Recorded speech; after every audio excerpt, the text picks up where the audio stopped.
गर्मियों के दिन थे। शाम के समय एक बत्तख झील के पास ही पेड़ के नीचे अपने अंडे देने के लिए अच्छी जगह ढूंढी थी। उसने वहाँ पर 5 अंडे दिए। उसने देखा कि उसके 5 अंडों में से एक अंडा सबसे बहुत अलग था, जिसे देखकर वह परेशान रहने लगी। उसने अंडों से बच्चों के बाहर आने तक का इंतजार किया। फिर एक सुबह उसके 4 अंडों में से उसके 4 नन्हे बच्चे बाहर आ गए। वो सभी बहुत सुंदर और प्यारे थे, लेकिन उसके 5वें अंडे से अभी तक बच्चा बाहर नहीं आया था। बत्तख ने कहा कि यह 5वें अंडे का बच्चा उसका सबसे सुंदर बच्चा होगा, तभी वह बाहर आने में इतना ज्यादा समय ले रहे हैं। एक सुबह वह 5वां अंडा भी फूट गया।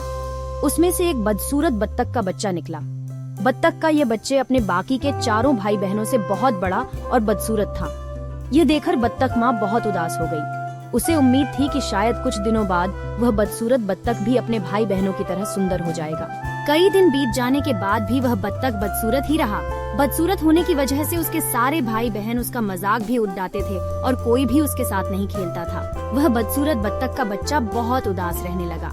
एक दिन झील में अपनी परछाई देखते हुए वह बदसूरत बत्तख का बच्चा सोचने लगा कि अगर उसने अपने परिवार को छोड़ दिया तो वो सारे बहुत खुश हो जाएं। वह किसी दूसरे जंगल में चला जाएगा। यही सोचकर वह किसी घने जंगल में चला गया। जल्द ही सर्दियों के दिन आ गए। हर तरफ बर्फ की बारिश हो रही थी। बदसूरत बत्तख के बच्चे को ठंड लग रही थी। उसके पास खाने पीने के लिए भी कुछ नहीं था। वहाँ से वह एक बत्तख के परिवार के पास गया। उन्होंने उसे भगा दिया। फिर वो एक मुर्गी के घर गया। मुर्गी ने भी उसे चोंच मारकर भगा दिया। उसी रास्ते में उसे एक कुत्ते ने देखा, लेकिन कुत्ता भी उसे छोड़कर चला गया।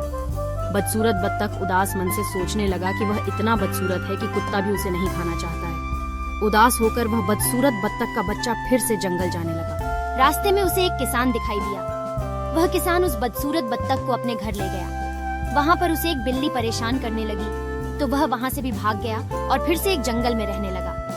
कुछ ही दिनों में बसंत का मौसम आ गया।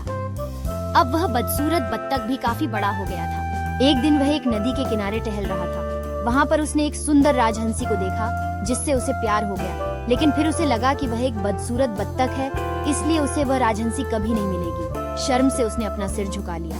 तभी उसने नही के पानी में अपनी परछाई देखी और वह हैरान हो गया। उसने देखा अब वह बहुत बड़ा हो गया है और एक सुंदर राजहंस में बदल गया है। उसे यह एहसास हो गया कि वह एक हंस है। तभी वह अपने बाकी के बत्तख भाई बहनों से काफी अलग था। जल्द ही उस बदसूरत बत्तख से राजहंस बने उस हंस ने हंसने से शादी कर ली और दोनों खुशी खुशी रहने लगे। चैनल को सब्सक्राइब और लाइक करने के लिए आपका बहुत बहुत धन्यवाद। कहानी अच्छी लगी हो तो कमेंट करें। हम आपके लिए लाते रहते हैं दिल को छूने वाली कहानियाँ।